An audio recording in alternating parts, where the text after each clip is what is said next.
सर्वात पहिल्यांदा सर्वांना मी आषाढी एकादशीच्या खूप खूप शुभेच्छा देतो.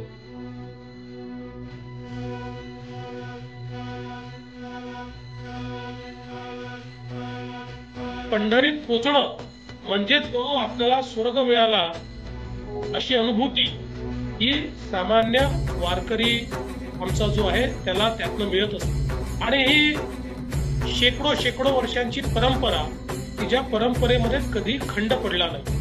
माऊलीच्या ओढीनं सगळे आमचे वारकरी, कोणालाही निमंत्रण देण्याची आवश्यकता नाही असे पंढरीच्या दिशेनं शेकडो वर्ष निघाले.